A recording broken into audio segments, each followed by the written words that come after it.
York Mets Nation, and welcome to the Bat Cave. I'm your host, the Bat Frie, Kenny Fry. Good morning, people out there in podcast land.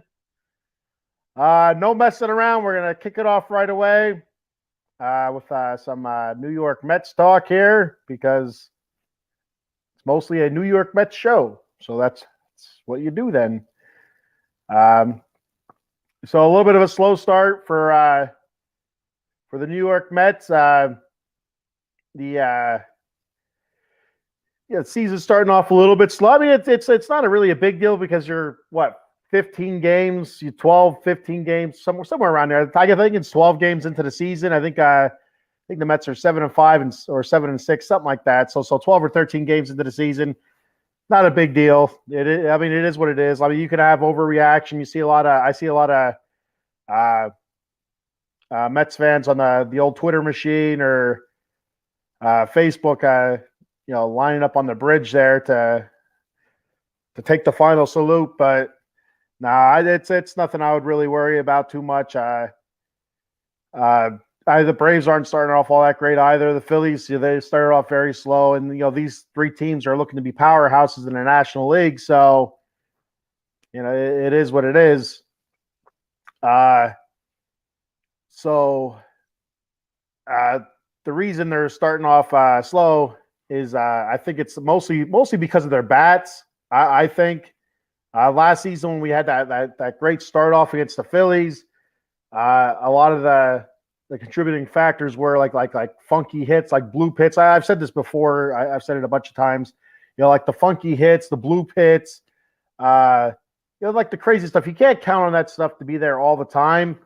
And right now it hasn't been really, there. It's we haven't been manufacturing runs like we did last year with the crazy bloop hits or the infield singles. Now we did that against the Padres the other day.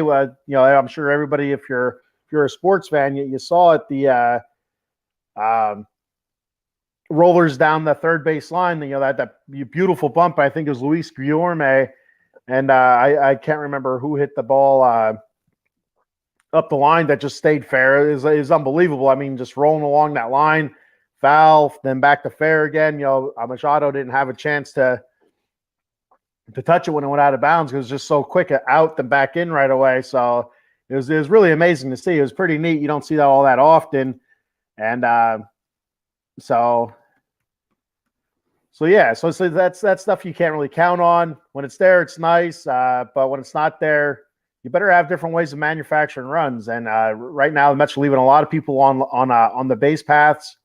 A lot of people in scoring position. So far Nimmo hasn't started off all that great. He's been seeing a decent amount of walks. I think his average is below 200, like 188, somewhere in there. But I think his on base percentage is close to 400 or is 400, like in that range somewhere. So he's getting on base on balls and stuff like that.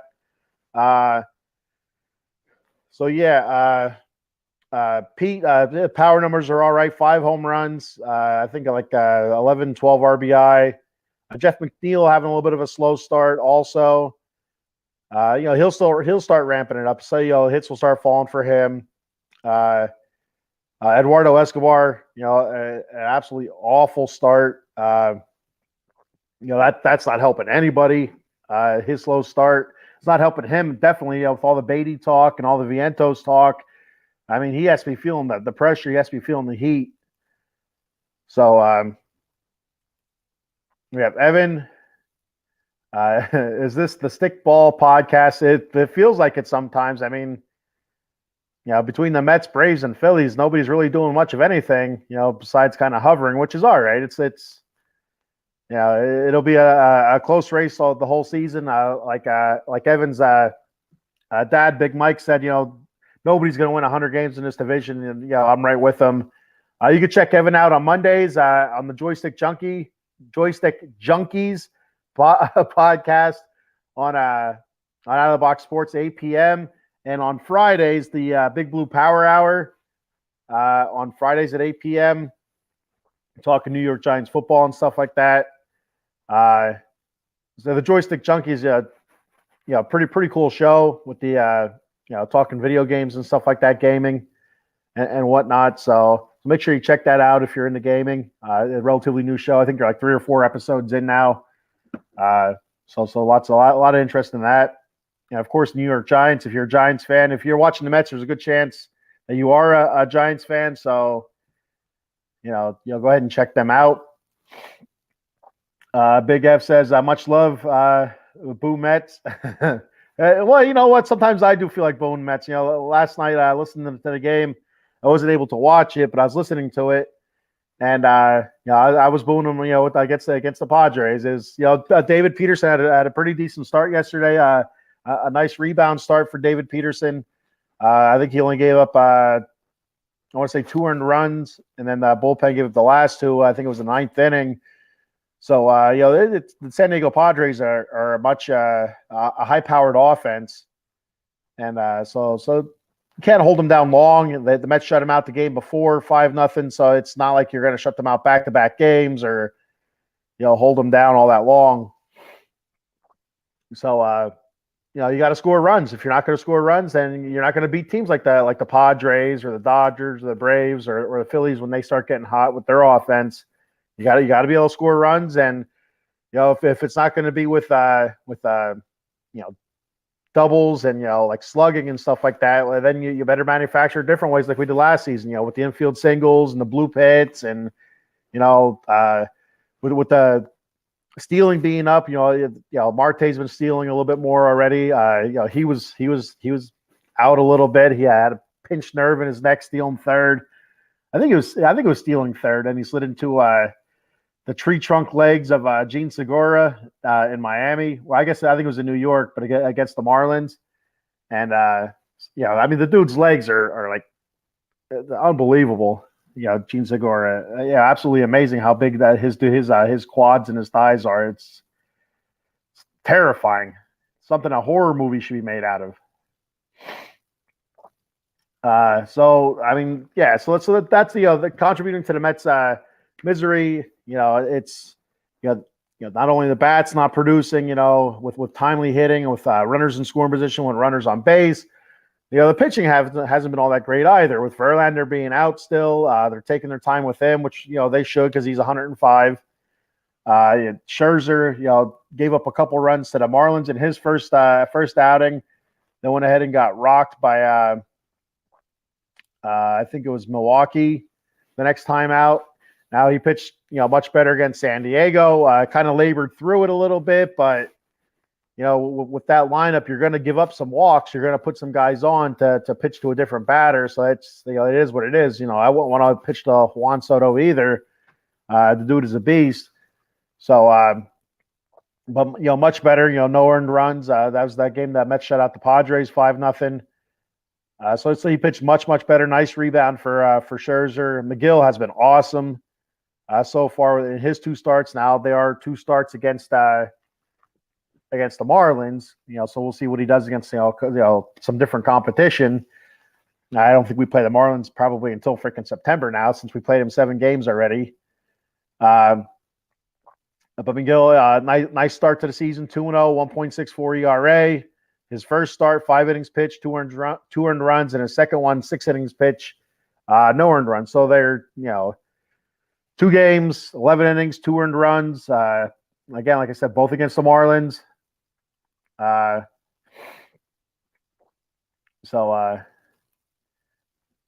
the bats are sleeping. Like I said, I'm terrible with these banners. I'm just god awful. Starting pitching, like I said, it has not been great. Cookie Carrasco. Looks like Snooky Carrasco. Looks like he should be on the Jersey Shore somewhere. What is it? GTS or whatever it is. Is it no GTL, or is it Jim Tanning Laundry, or whatever it is? I don't know. I don't watch the Jersey Shore. My wife does. I know I catch the situation in the Snooki and stuff like that. And there's the Paulie guy with the hair. And then the other guy, I don't know. I can't think of his name. He looks like a Dave, but his name's not Dave. He looks like a Dave to me. So yeah, but Cookie Carrasco, tough start so far.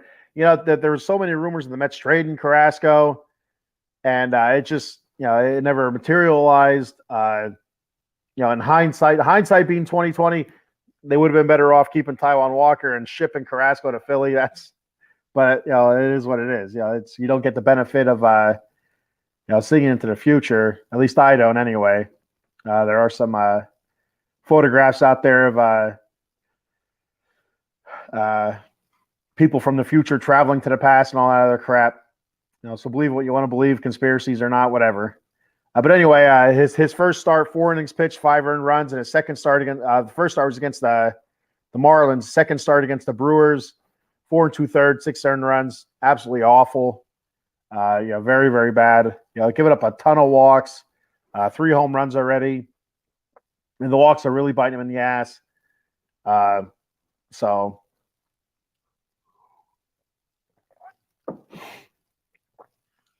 the one shining light of it all, I guess, would be the bullpen. The bullpen has been, pitching, fairly well for the most part. Most of the bullpen. So I'll go over a couple guys that have been playing very, decent. John Curtis, 6 1/3 innings through 5 games, a 1.42 ERA. Very good. Steve Nagosek, 5 1/3, 2 games. He had a long outing. I think it was, I want to say it was Carrasco's last game where he got throttled. Nagosek came in and held the fort down. I think he only gave up 1 run over like 4 innings or something like that. It was really impressive. I think that was Nagosek. But he has a 1.69 ERA. Very good. I'll take that all day out of the bullpen. David Robertson filling in as our closer, 2 for 2 with save opportunities. 5 innings pitched over 5 games, a 0 ERA. Adam Ottavino, so glad that they re-signed him. I was hoping they would have re-signed Seth Lugo. Lugo's pitching fantastic. He's pitching for, I want to say LA, but I don't think it is. I'll have to look back into that. But Seth Lugo, doing very well as a starter. So it's, good for him. That's what he wanted to do. That's why he left the Mets. But Ottavino, he's not pitching too bad. 4 innings pitched through 5 games, 2.25 ERA. So the bullpen holding it down pretty well for the most part. So that's good. But we need to get these bats going. More than anything, we need to get the bats going, especially if our pitching is going to be giving up lumps and lumps of runs. Stacy Baker checking in. Good morning, Stacy. How are you? I'm already 15 minutes in almost. I'm already tripping over my words. That's how my morning's going. I am fading fast, as it were. Night shift is rough. I'll tell you what. I mean, I don't know how many people watching have ever worked night shift, but it's not a lot of fun. It has its pluses and its minuses, but this is the minus, like the struggle. The struggle is real. So some days I could go all day. Some days it's like I can't wait to hit the sack. Right now, but I'm tripping over my words. I'm not really all that tired, but just things are not working. Our bats are sluggish. Like I said, Lindor's starting off, batting mid 200s, low 200s. Pete, the power, 5 home runs, like I said, I think 11 or 12 RBI. But again, the batting average, low 200s. Nimmo hitting 188, something like that. Eduardo Escobar, our third baseman, hitting 111. Canna, I think, is hitting the low 200s. We brought Francisco Alvarez up because Nomar Narvaez got hurt. So far, Alvarez in 2 starts is like 1 for 8, 1 for 9, something like that. Nito, he's not a great hitting catcher to begin with. So his numbers are very low. Who else do we got here? Vogelbach, he's not getting much playing time, only against righties.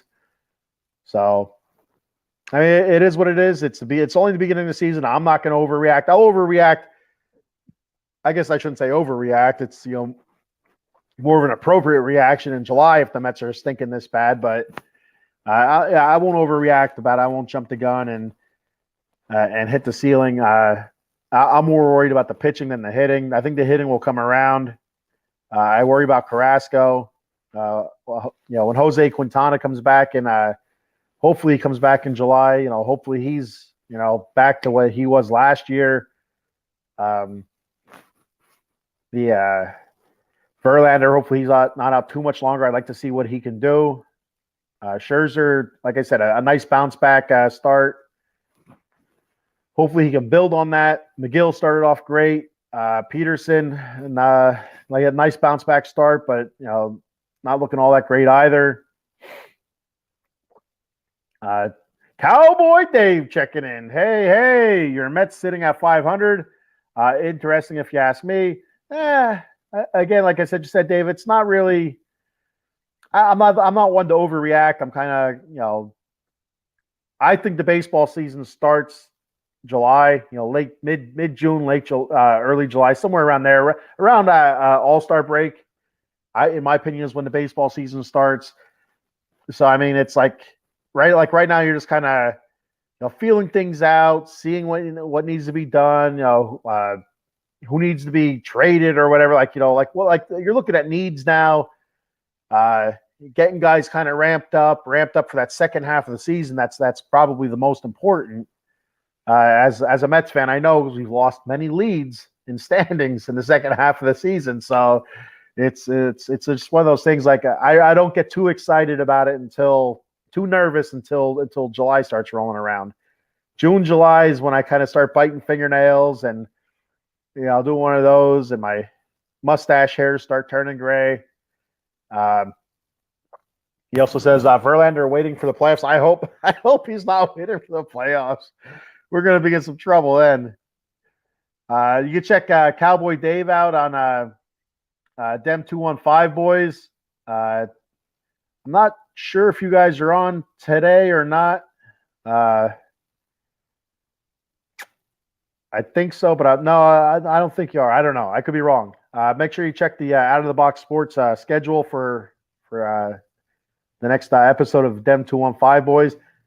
All right, there. Thank you, Dave. I was hoping you would say this. We're off tonight. Okay, so there is no Dem 215 boys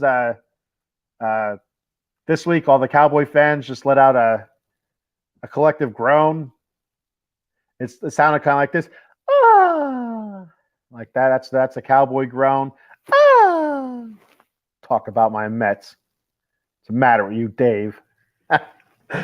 No, Dave's a good guy. I like Dave. He's a lot of fun. So I'm sure we'll be back next week. They're bi-weekly right now until probably until the football season, until preseason starts up. So hopefully Verlander's back within the next few weeks.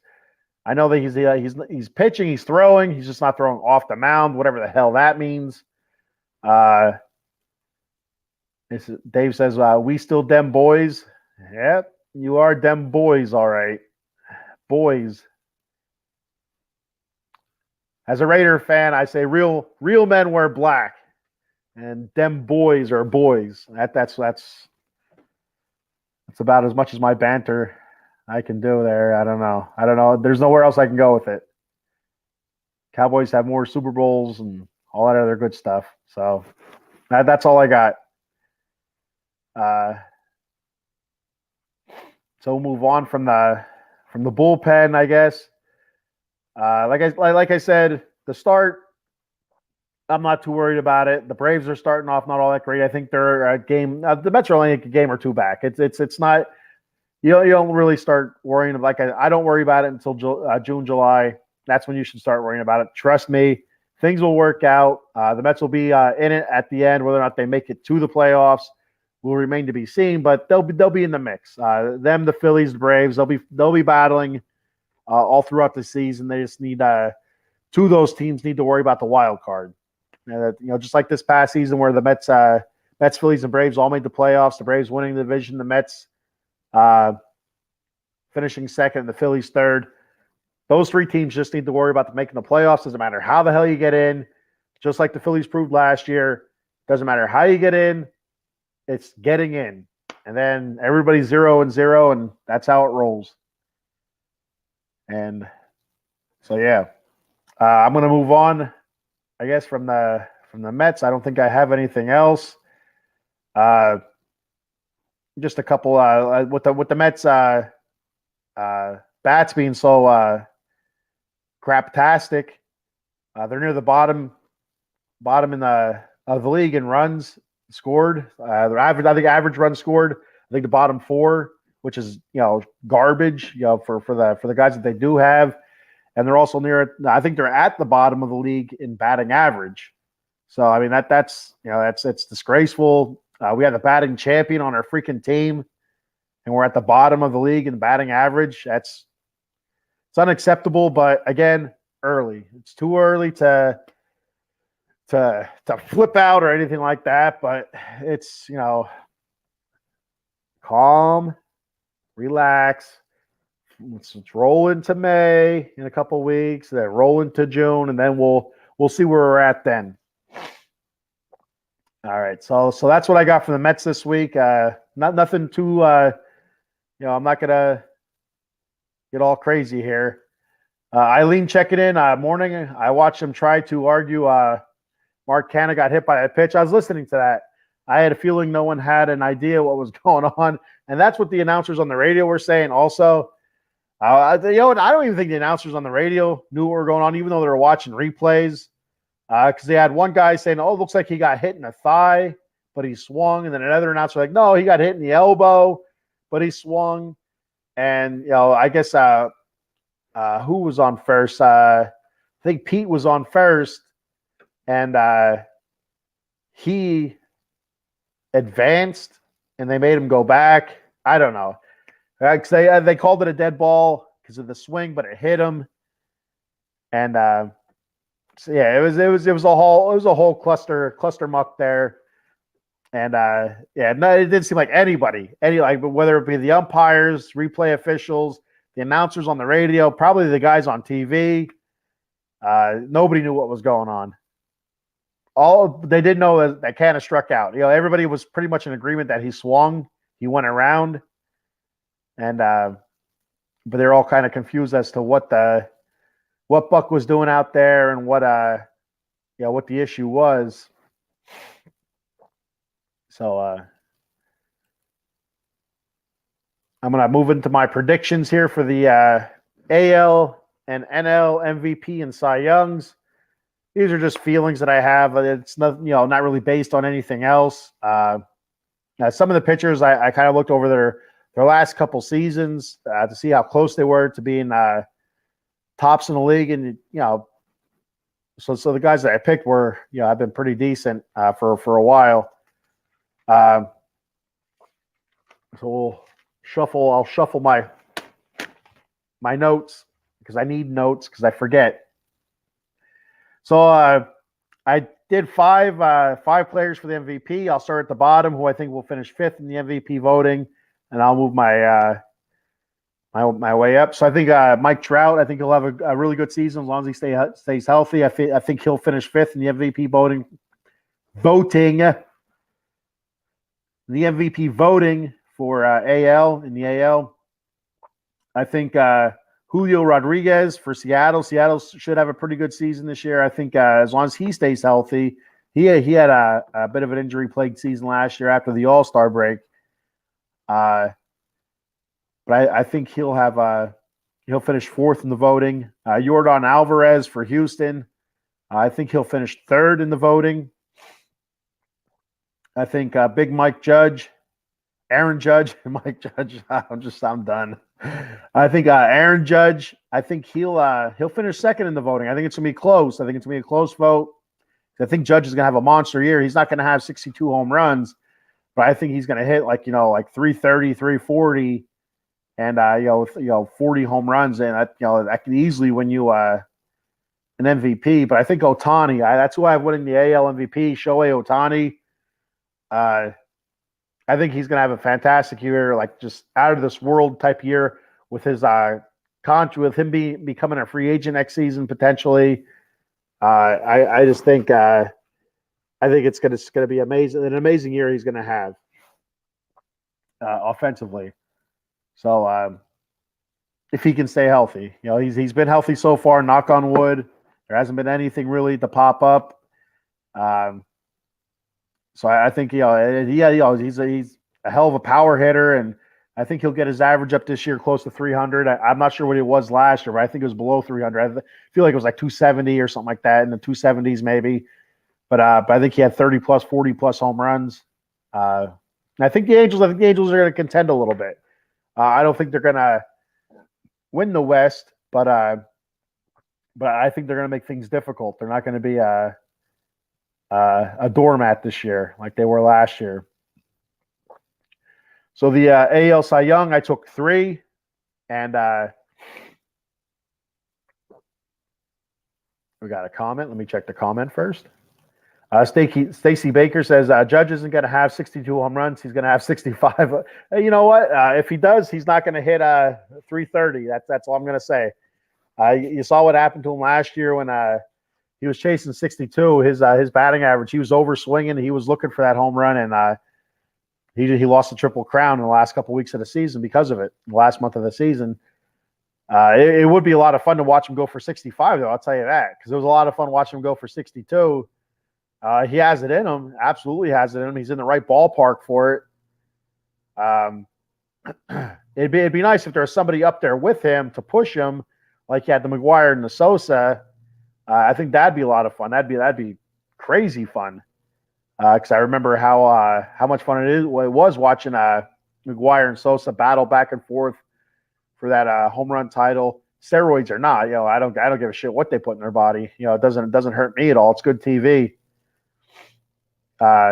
Stacy also says MVP. It's going to be close. I don't think he's going to win it, but I think it's going to be a very close vote. It's going to come down to 1 or 2 Yankee hater voters. They're out there in the media. So for the AL Cy Young, I have Jacob deGrom. If he can stay healthy, I think he'll get a.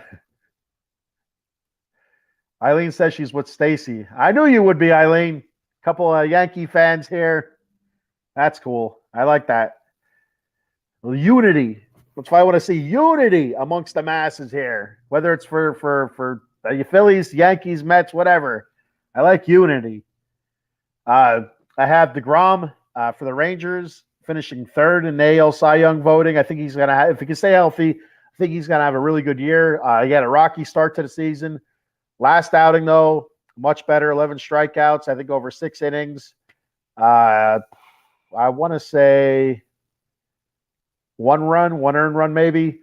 It's against the Orioles, but the Orioles aren't really a high-powered offense or anything. But still, I think he'll have a good year. I have Shane McClanahan of that's hard to say. McClanahan. Yeah, I did say it right. Tampa Bay. Now I feel like Shane McClanahan has pitched really, really well. The last couple seasons, if you look at his stats, he's been right there. I haven't heard a whole lot of buzz about him. I've heard his name, but I haven't heard a whole lot of buzz. I mean, that could be me just not paying attention too. Yeah, I'm in my own little planet. Mets this, Mets that. So, but I think McClanahan. I think he's going to get a lot of notice this year. Especially with the Rays are going to be in. Obviously, you see the Rays the way they're starting off now, 11-0. Fantastic start. They're not going to go 162-0. I don't think. There's probably a good chance that they won't go 161-1. I would say that's probably unlikely. But I did hear a crazy stat. Not really a stat, but a kind of like a think about it kind of thing. I don't know who said it, but I was listening to the Mets game, and they were talking about the Rays. Whoever the Mets announcers were, I'm not sure who they were on the radio. I can't think of them right now off the top of my head.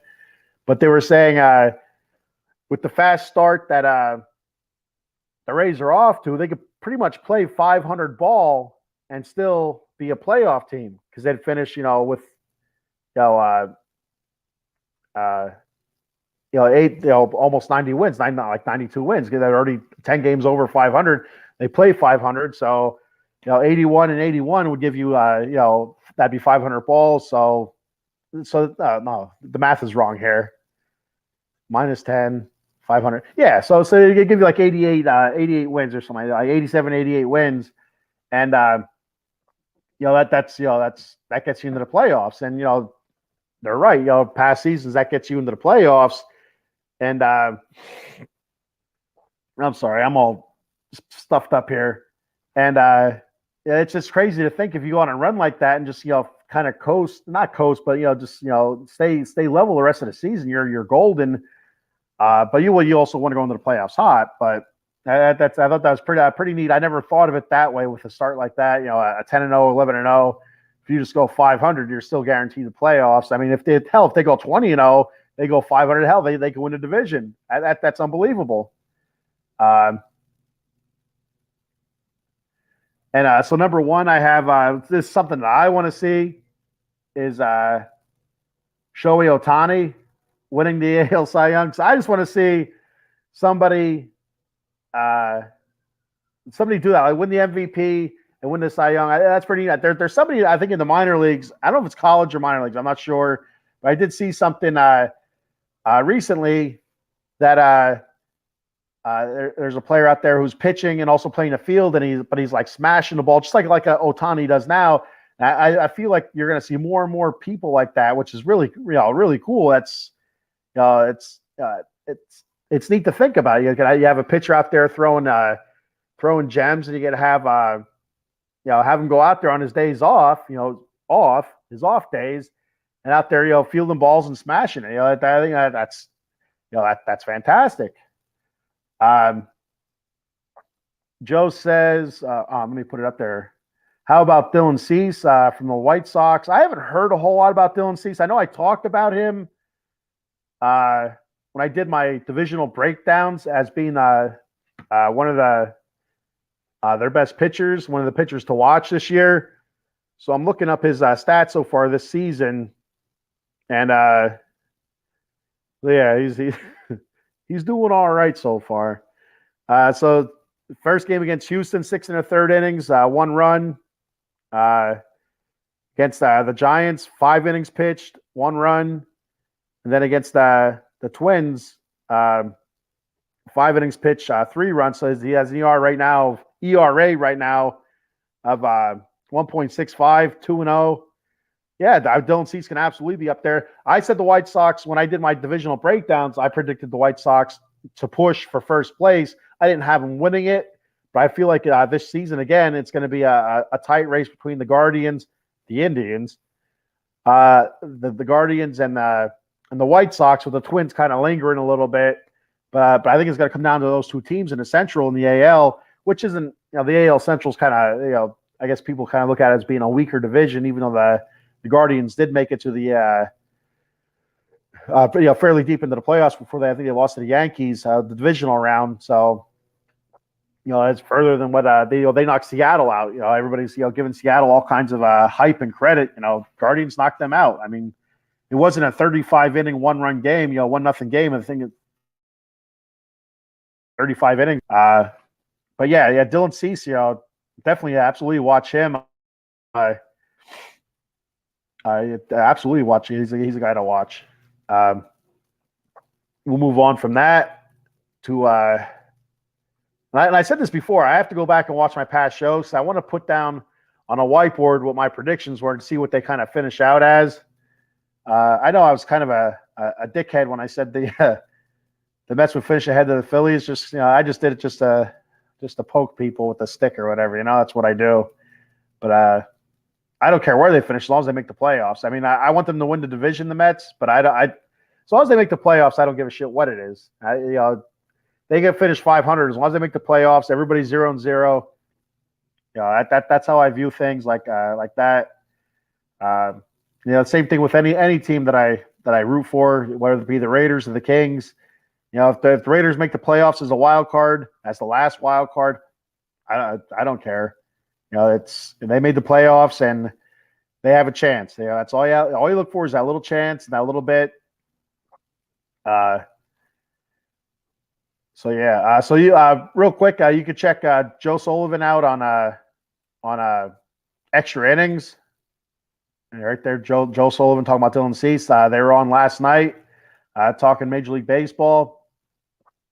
So yeah, make sure you give them a check out. And he's also on College Football Frenzy tonight. I'll also be on the College Football Frenzy talking about the Raiders for about 10, 15 minutes before I got to go to work. Tonight we'll be covering the AFC West. So of course I got the Raiders. There we go. And that makes sense. So the NL MVP, what I got going on there. Again, like I said, I'll read from the bottom up.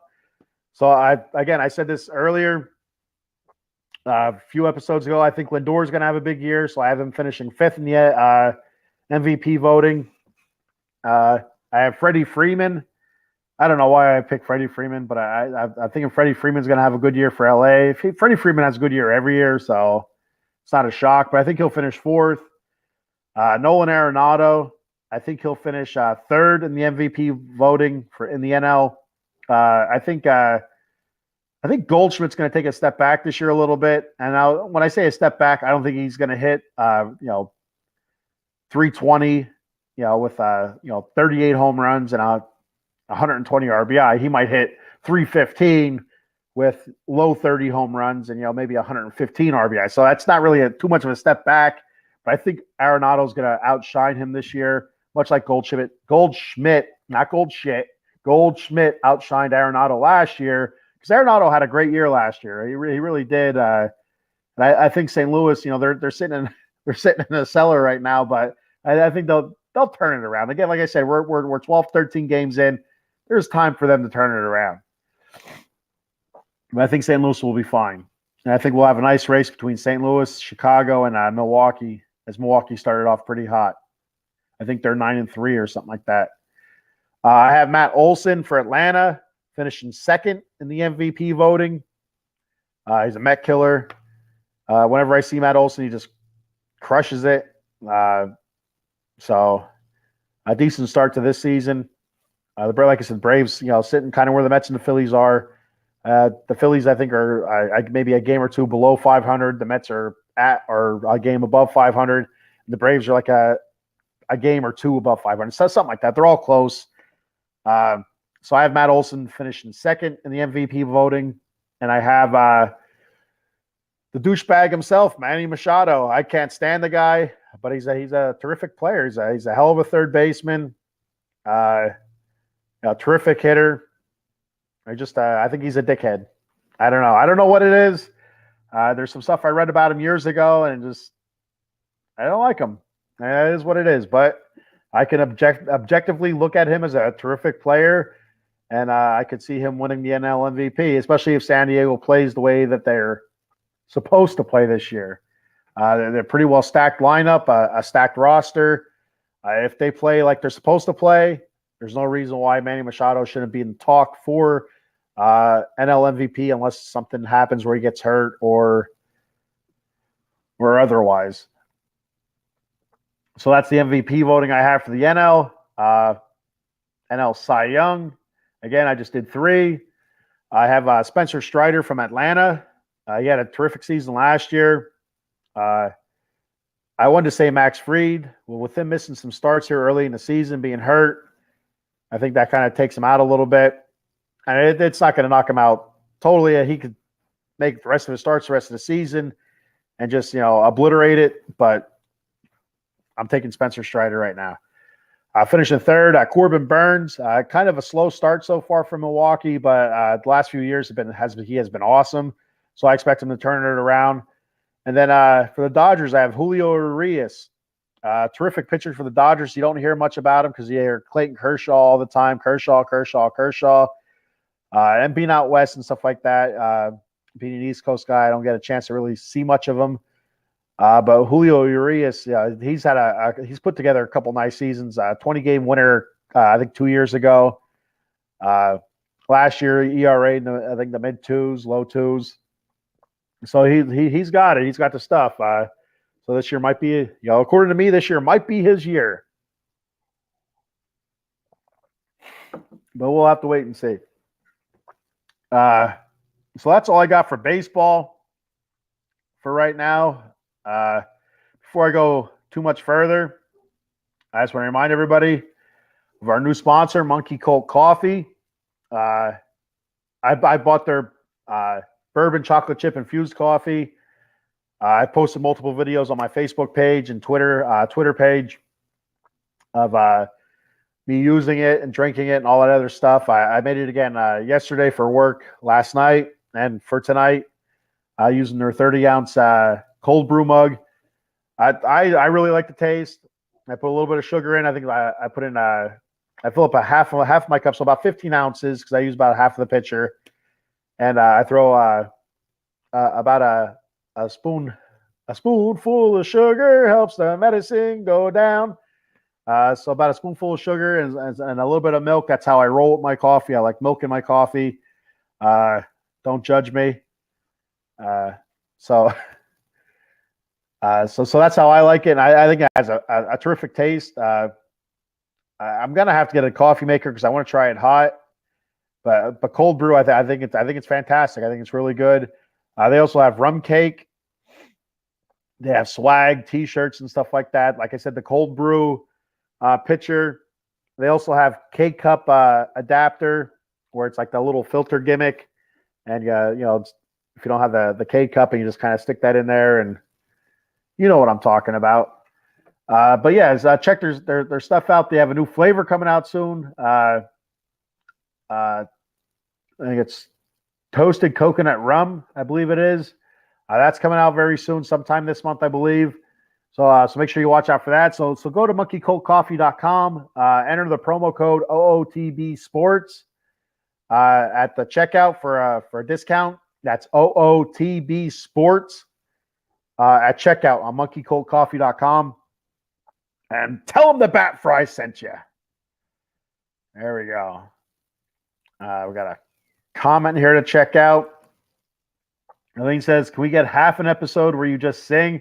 We could, yeah. I don't know how many views that will bring in, but I could do all sorts of show tunes, or I could do one day I'll do Disney, I'll do a Frozen one, and can we build a snowman? All that stuff. Do you want to build a snowman? My kids used to sing that all the time. Words. What else? The Moana one with Maui. What can I say except you're welcome?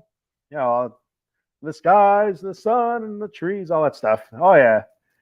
And I gotta do Mary Poppins. Like you just did Mary Poppins. Yeah, a spoonful of sugar.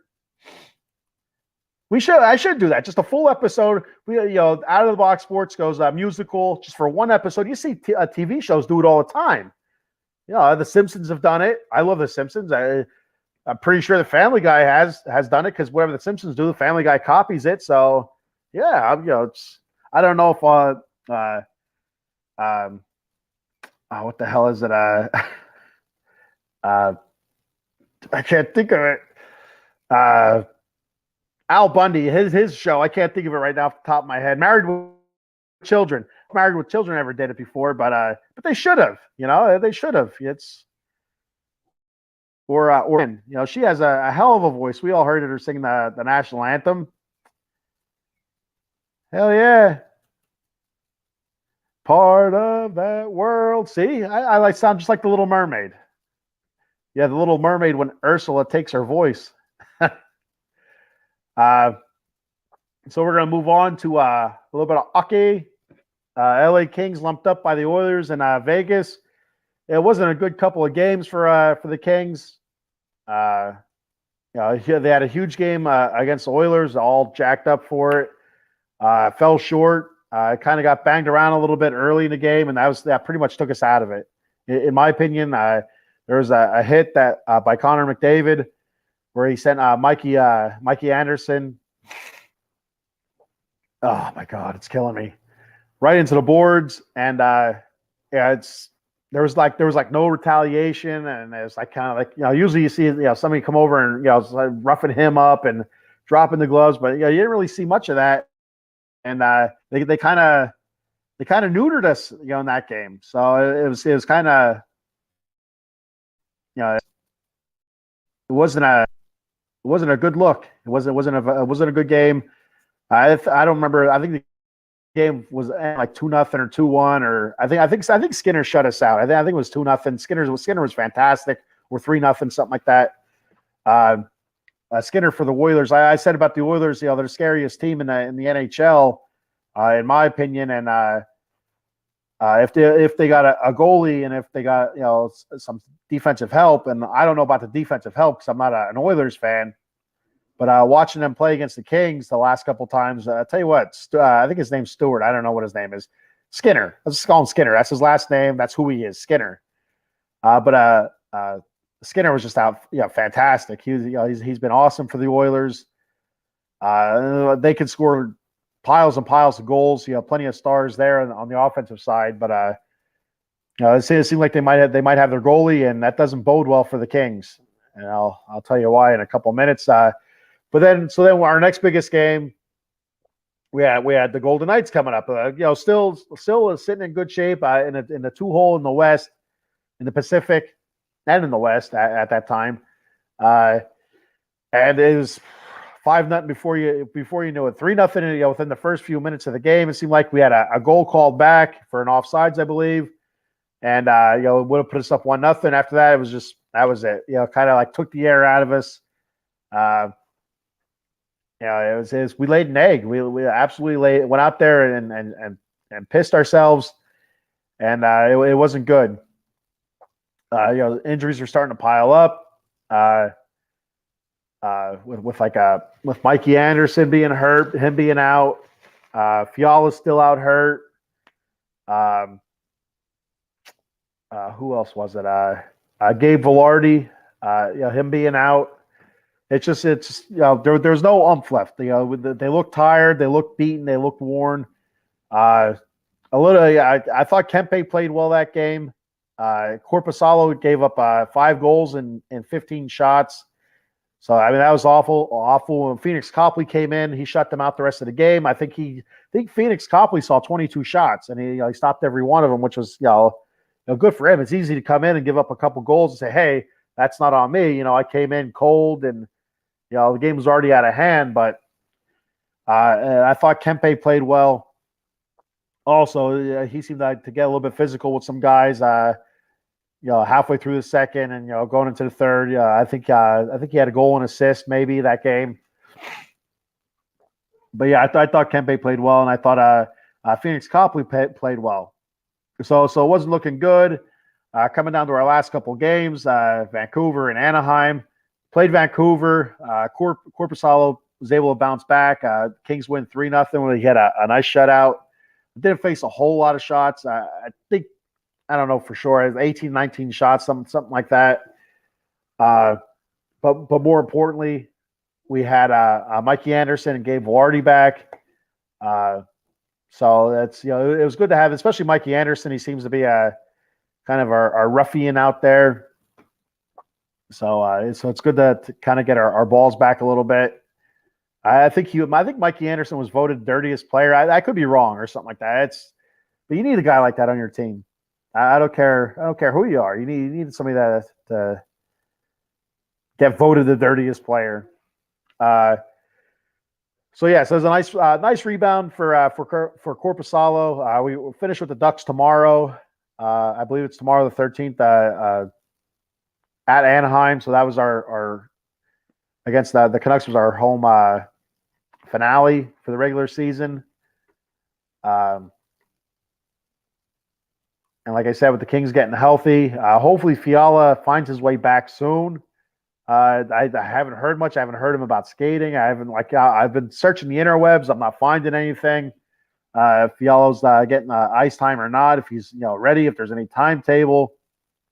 I don't know if I just don't look in the right places or what, but whenever I watch the Kings play, I don't hear the announcers really talk about it all that much either. So I'm in the dark. I have no idea. Danny on Wheels. What's up, Ken? What's up, Danny? You can check Dan the Man out on Mondays, Joystick Junkies. Fridays, Big Blue Power Hour. And I'm not sure if you're on anything else, Dan. You're going to have to let me know. I feel like that's it. Mondays and Fridays. Rangers get the Leafs tomorrow. Rangers are one of the teams I said you should watch in the East. I feel like they've been playing really well. I don't know. What are the Leafs at this year, Dan? Are they doing well? I know I thought last year they had a pretty good team. This year, I haven't really followed the East all that much. Besides Boston, Boston killing it. Carolina was killing it. Now the Rangers kind of sneaking up on them. It seems like Pittsburgh's out now. At least that's what I'm hearing. Good luck to the Kings. We're gonna the Kings are gonna have their hands full. That's all I know. With the playoffs, I'll get to that in a minute. But let's see what we got going on here. Okay, the Leafs play Tampa Bay round 1. So the Leafs are in the playoffs. Apparently, Tampa Bay's in the playoffs. I know Tampa Bay had a hell of a run going a few years ago. A couple Stanley Cups, very, very good. Eileen says, good, glad the Pens are out. Screw Crosby. You sound like a Flyers fan. I know you're not, but that's all the Flyer fans ever say. Crybaby Crosby, screw Crosby, all that other stuff. Danny says New Jersey can win the division still. We may play the Canes possibly. What a perfect time to play the Carolina Hurricanes. When they're struggling. I mean, for most of the season they played really, really well, and now they're kind of limping into the playoffs here, kind of just like dragging ass. That's a perfect time to play a team like sneak up on them like that. That'd be, probably not too bad for the Rangers. I think the Devils have been playing well though. I think they hit a little bit of a skid, but I think they're starting to ramp up a little bit. If I'm correct, there's a good chance I'm not, but yeah. So I like to see. I like to hear more on Fiala getting back to the Kings. See when he's coming back. He's a huge offensive catalyst for us. I think he still leads the team in points and assists, and he's been out for a while. It feels like months, but it's been a few weeks, I believe. So it'd be great to get him back. It was nice to see Korpisalo have a nice bounce back game going into the playoffs. I think he'll be our number 1 goalie going in, and I think he and Copley will both get playing time. Copley absolutely earned it. He's played well throughout the whole season, winning 20+ games. He hasn't lost double digits. I don't know how many losses he does have, but I think it's like 25-7 or something like that. I don't know, but it's a really good record for Phoenix Copley. Dan says, I'm ready for the playoffs. Have been a few weeks. Oh, absolutely. Me too. And the one good thing with our teams kind of being in the mix, for playoff seeding, it's almost like the playoffs kind of start earlier because you're trying to get them, to a better seed, for a better matchup and stuff like that. So a lot of big games on the stretch, like I said, with the Kings, with the Oilers, and with the Golden Knights. Both those games not going our way at all. So it's kind of disappointing. But head into the playoffs, getting healthy. I like it a little bit better than it was a couple days ago. Hopefully they finish off strong tomorrow against the Quackers, the Ducks. Some kingly moves. Nothing too crazy. But the Kings made a couple moves. Here we go, Dan. I hope you're still watching. They signed Alex Laferriere. There we go. Alex Laferriere. They signed him. He was drafted 83rd in 2020. He played for Harvard. I think he just signed. He signed with the Ontario Reign, which is the Kings I guess minor league team, I guess you'd call it. I don't know if they call it minor league or not for hockey. I know for baseball it'd be your minor league club, but I don't know if hockey has some sort of Canadian or Russian term for it. Like I don't know. It's something Canadian probably. Danny says getting the playoffs healthy is most important. Oh yeah, you say it's similar. It's very. If you didn't watch the episode the other day on Saturday, trying to say La Frenriere, well, there's an N in there. Throws everything off. La Frenriere is Alexis. Oh, he's on the kid line there in with the Rangers. La Frenriere. There were so many Kings fans that were so confused because it's Alex Laferriere, and they're like what, from the kid line from the Rangers? Like, what's going on? And like, no, that's a different. There's an N missing, and it was really funny because it's Alexis Lafreniere, something like that, and this is Alex Laferriere. It's unbelievable how similar the names are, and how much I struggled with saying the name from the Rangers. And the next day, the Kings signed Alex Laferriere, and so now he reported to the Ontario Reign. There was some of the stuff I was reading online. There was some fans and some mostly fans, I guess it would be, hoping that he get a game or so up with the Kings and maybe show up in the playoffs, because he did have a pretty decent career with Harvard. I think he played in. I was reading. I should have wrote it down because I don't remember exactly what it was, but it played in like 75 games, and he ended up having like 89 points. So scoring very, very well. His best season was his freshman year. But it's each season he's done a hell of a job, a hell of a scorer, and you can never have too many scorers, in my opinion. Because the way you win the game is by scoring more goals than the other team. So they also signed the Reign signed Eric Portillo from the University of Michigan. Now the Kings got him in a trade with Buffalo Sabres. He played goalie for Michigan. I guess there was no so the reason Buffalo traded him, one of the reasons, there's also they also had a goaltender waiting in the wings that was on his level, on Portillo's level, if not a little bit better. So they didn't really need Portillo, but he wasn't going to sign the contract to stay a part of the Buffalo Sabre organization. So they traded him to the Kings. Kings are looking for a goaltender of the future. Korpisalo's contract is up at the end of the season, so who knows if he's going to re-up or not. Phoenix Copley has been a bit of a journeyman so far. His career, he's been to a couple different teams. So he may not be he may be just like a stopgap until Portillo does eventually reach the Kings. But he had a decent career at the University of Michigan. Just lost in the playoffs to Quinnipiac, who ended up winning the Frozen Four, winning the collegiate national championship for hockey. So, here we go. Danny says, for shittle, the C is silent as well. So I guess it's hiddle. It's not shittle. It's hiddle. All right. I see that. You learn. Hiddle. Hiddle, Lafreniere, and who was the other guy on that kid line? Probably like a Smith or something easy. Over 40 points for a third line center. That's fantastic. Man, I'm all stuffed up. It's driving me bananas. I mean, I don't know anybody else does the podcasting stuff. If like all the talking, like just like your nose starts running, it's driving me insane. And the last thing I want to do is be talking and everybody's listening to hear stuff like that. It's ridiculous.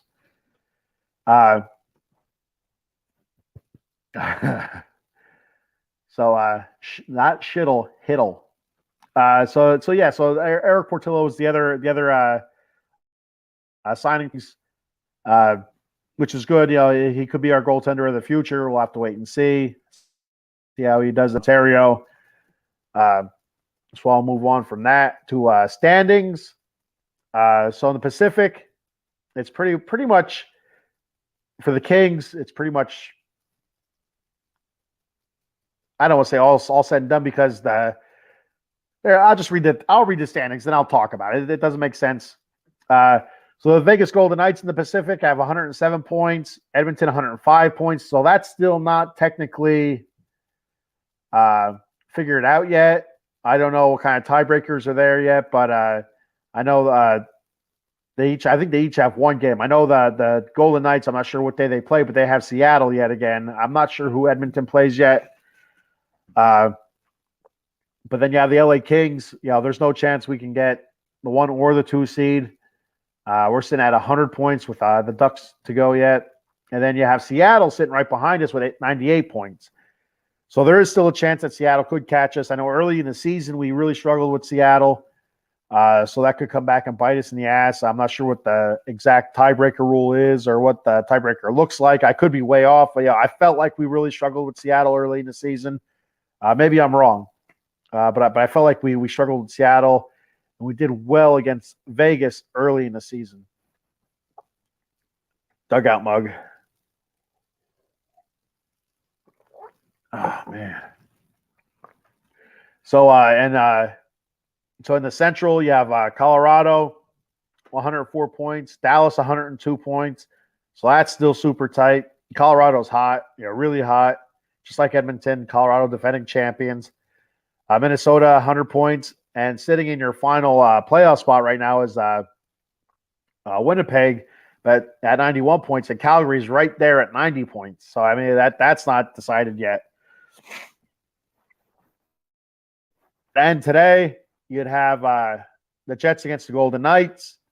You have Edmonton in the Cape, Seattle and Colorado. You have Minnesota and Dallas. All, on paper look like pretty much pretty good matchups in my opinion. All of them, even if Calgary gets in there instead of the Jets, I feel like Calgary's a decent team. Playoff team from last year. So, but I think it's going to be a good playoffs. I think East and West. I wanted to take a look at the East. I should have wrote it down. I know Dan was talking about it. But at playoff time, anything could happen. How many times you watch playoff hockey, you see that the 8 seed upsetting the 1 seed. It happens all the time. I think the Kings, I want to say it was their 2012 Stanley Cup run. I think the first round they won, they were the 8 seed. I could be wrong with that, though. It was 12 or 14. I feel like it was 12. Jonathan Quick got like super hot and just pretty much carried the Kings all the way to the cup. And I feel like they were the 8 seed and they just started steamrolling everybody. So that was the potential playoff matchups, and that's pretty much all I have right now. Let me clear my throat there. Speaking of singing, let me clear my throat. Who sings that? I don't know who that's. I don't think that's DMX, is it? I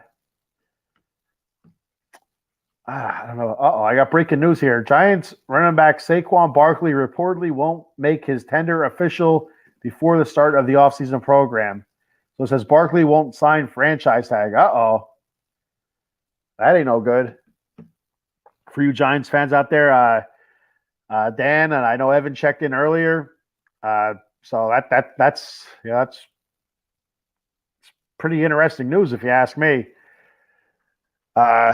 So we're going to go ahead. I'm going to play the shows and sponsors video here real quick. Let me get this banner off so it doesn't show up on there. It pisses me off when I play the sponsor video and you can't see it because I still got the banners up. So here we go for the next 1 minute.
There it was. Shows and sponsors. Checking out there. Make sure you check all of our shows out. And if anybody out there wants to come on and do a show, reach out to one of us. We could, we'll gladly discuss it with you. We're always looking for different ideas, new shows. You could, anything, pretty much. We're out of the box for a reason because we're out of our freaking minds, man. Maybe the whole singing thing might take off. We'll have to wait and see. Per Eileen's request. Before I head out, I want to remind everybody, Monkey Cold Coffee. Check out monkeycoldcoffee.com. Get your coffee there. Bourbon chocolate chip infused coffee. Fantastic. Like I said, coming up very soon, a new flavor of coffee. Toasted coconut rum. They have rum cake. They have swag t-shirts and stuff like that. Cold brew pitchers, travel mugs, mugs. You know what I mean? They also have the tumbler mugs. And so use the promo code OOTB Sports. That's OOTB SPORTS at checkout for a discount at monkeycoldcoffee.com. OOTB Sports. That's out of the box sports. Get it? OOTB, out of the whatever. So yeah, I think that's all I got. Any comments before I leave? Let me check here. Got nothing. One more time. It's not shittle, it's hiddle, because the C is silent. I got to remember that. 40 points for a third line center. That's insane. That's really good. I wish Shittle was on my team. Hiddle was on my team. All right, that's all I got for this week. Tonight I'll be on the College Football Frenzy doing the Raiders portion of it. We'll be doing the AFC West. So I'll stop by for about 10, 15 minutes and go over the Raiders outlook and stuff like that. And yeah, that's about it. That's all I got. I'm also on Saturday night, the Vegas sports scene. I'll be on this Saturday, 10 p.m. We were going to have a special guest, but they'll be next Saturday. Something came up. So we just rescheduled for next Saturday. We'll talk some hockey with them. Next Saturday, we'll talk Vegas Golden Knights and playoffs and stuff like that. Playoffs will already be underway. Playoffs start April 17th. So there'll be a couple games in. And Eileen says, good show. See you later. Eileen, I feel like I really shit the bed with this show. I'm not very happy with it right now, but I'll do better next time. In 2 Wednesdays. I feel like I want to go every Wednesday. Pretty soon coming up here because I really like talking about the Mets and baseball and the Kings and stuff like that. So with the playoffs coming up, I might go every week, at least for a little bit to see how it feels, see how it goes. Because I like doing this. I like podcasting. I like talking to you guys. Even in the beginning there where nobody was kind of there, it was kind of lonely a little bit. And then, Evan popped on, then, a couple more people popped on. So I helped out a little bit. It's easier when people are popping on. Throwing comments, then we're kind of like we're talking, just like we're face to face almost, chit chatting. Danny says, great show. Thank you, buddy. I'll see you tonight. Eileen, you know what? If I can keep you entertained, I did my job then. That's all I can ask. I keep you entertained while you're at work. So that's fantastic. Thank you, Eileen, for checking it out. Thank you, everybody, for checking the show out. And I will see you all again either tonight if you check in with the College Football Frenzy 8 p.m. or Saturday 10 p.m. with the Las Vegas sports scene, or maybe I'm going to think about it. Maybe next Wednesday 10 a.m. with the Bat Cave again, so I can talk more baseball because I like talking about baseball. So that's what it is. All right, I'll see everybody next time. Same bat time. Same bat channel. Peace out.